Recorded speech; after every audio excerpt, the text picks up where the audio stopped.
Приветствую слушателей онлайн-школы по финансовой грамотности. Сегодня у нас второй урок, называется «Налоговые вычеты». Давайте поговорим о налоговых вычетах. Каждый гражданин, у которого был официальный доход, который оплачивает подоходный налог, может вернуть в государство часть своих оплаченных денег в виде налогового вычета. Вся информация доступна на официальном сайте Федеральной налоговой службы налог.ру. Здесь вы можете скачать бланки заявления, программное обеспечение декларация или отправить декларацию прямо со своего личного кабинета. Можете также записаться онлайн на прием. Итак, поговорим о социальном, имущественном и инвестиционном налоговых вычетах. Мы не будем останавливаться на стандартном налоговом вычете, потому что его нам предоставляет работодатель.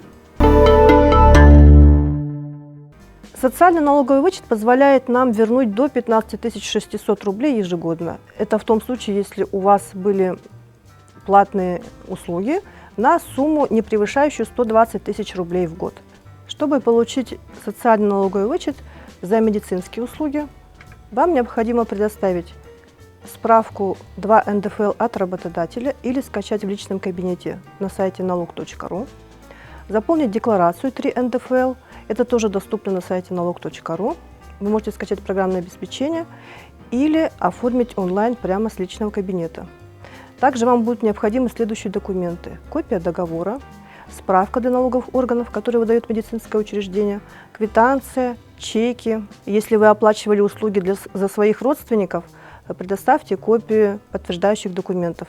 Это свидетельство о рождении, паспорт, свидетельство о браке, копия лицензии. Чтобы оформить налоговый вычет за образовательные услуги, вам понадобится договор образовательного учреждения, вернее его копия, квитанция или чек об оплате, копия лицензии, если это не прописано в самом договоре. Образовательные услуги можно оплачивать как за себя, так и за своих близких родственников. Это могут быть братья, сестры, но за супруга или супругу вы получить налоговый вычет по образовательным услугам не можете. Это делает каждый самостоятельно. Если вы оплачивали платные образовательные услуги для своих детей, например, кружки, репетиторы, дополнительное образование, то вы можете возместить до 6500 рублей в год или 13% от 50 тысяч, потраченных в год на образовательные услуги для своих детей. Самый интересный вид налогового вычета – это имущественный налоговый вычет. Почему? Потому что он позволяет вернуть довольно ощутимую сумму в бюджет семьи. За покупку недвижимости или строительство дома можно вернуть до 260 тысяч рублей или 13% от 2 миллионов рублей, которые вы потратили на приобретение или строительство жилья. Также можно вернуть 13% от оплаты по ипотечному кредиту. Максимальная сумма к возмещению в этом случае составляет 3 миллиона рублей. 13% от 3 миллионов рублей – это 390 тысяч рублей. Итого, каждый гражданин имеет право получить по имущественному налоговому вычету до 650 тысяч рублей. Правом на имущественный налоговый вычет можно воспользоваться один раз, если вы приобрели недвижимость до 2014 года. Если вы приобрели недвижимость после 1 января 2014 года, там действуют немного другие правила. Допустим, вы купили недвижимость, и она стоит меньше 2 миллионов рублей. В этом случае вы можете оформить имущественный налоговый вычет на этот объект, а разницу до максимальной суммы 2 миллиона подать уже на следующий объект недвижимости.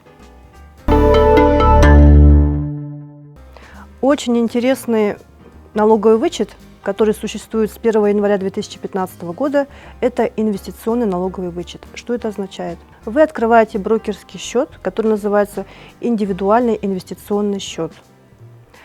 Если вы положите в течение года на этот счет 400 тысяч рублей, то вы имеете право в следующем году вернуть 52 тысячи рублей. Это 13% от максимальной суммы 400 тысяч рублей. Но помните, что индивидуальный инвестиционный счет, так называемый ИИС, нельзя закрывать в течение 3 лет. Максимальная сумма по ИИС составляет 1 миллион рублей.